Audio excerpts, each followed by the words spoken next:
it was a tough 72 hours. So I was held. I was taken to Brussels prison cells on the Monday.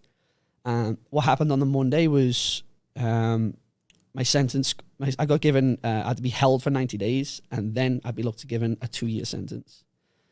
So this was all in Dutch. I was stood there with a guy who didn't really represent me at all, or didn't translate what was happening, so I couldn't really represent myself.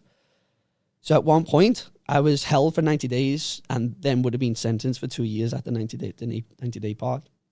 What I was really lucky for is, I think I was allowed 72 hours or something to appeal this, and I took the piece of paper to a guy I'd met on the yard.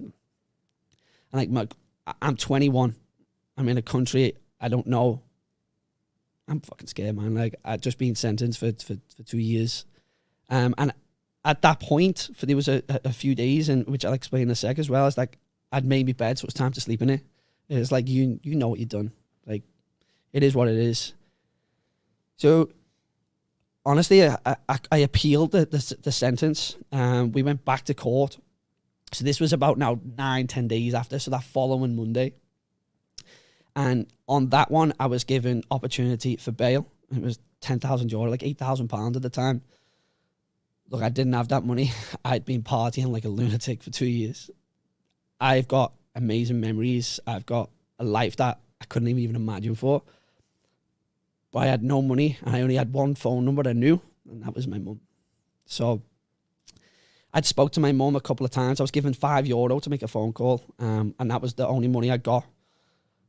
So about 13 days after I'd been originally took, I'd spoke to my mum maybe once or twice.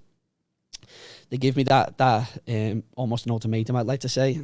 I had to get €10,000 to a Western account within 10 days. And if I'd done that, then I'd be allowed to go. And then come back in 90 days for sentencing, of course.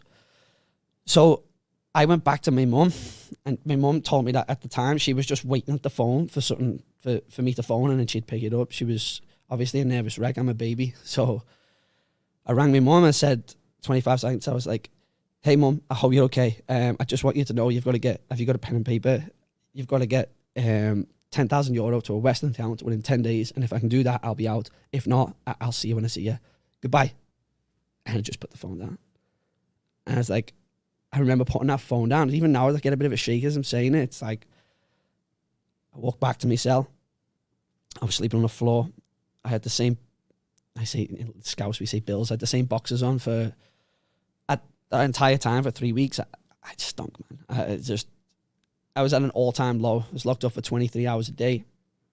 Anyone knows me, I'm a very active person. No problem saying I've got like ADHD. Locking me up for 23 hours a day was I couldn't do it, and it traumatized me, man. It was really, really bad because you got the language barrier. We were allowed, I couldn't afford anything in there, so I just had the meals I was given, and we had one channel, and it played a movie for 24 hours, and then the next day it played another movie for 24 hours, another movie for 24 hours, and yeah, just the monotonous of it being sedentary for so long, I just couldn't hack.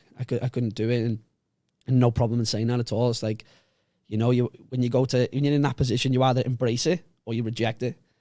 And I rejected it instantly. I was just like, I value my freedom and the time so much. So about 9 days later, time had passed. I started to come in sync with the jails, playing soccer on the yard, I was playing football on the yard. I've got to say that, otherwise my mates will go crazy. I was playing football on the yard. And look, 10 days in, I just got this massive bang on the door. Patterson, get your stuff, you're leaving in 10 minutes. I'm like, okay. So I'll pack up everything, I go outside, and what happens? Go outside, and they just let me out on the street. And I barely knew where I was. I had to find my way to the local train station. I had to beg for somebody to basically help me use the phone, and then my sister sent money to them. I got on a train to Amsterdam and got out of there. So if you enjoyed this content, we're doing 5 clips like this a week. If you want to watch the full podcast, click here.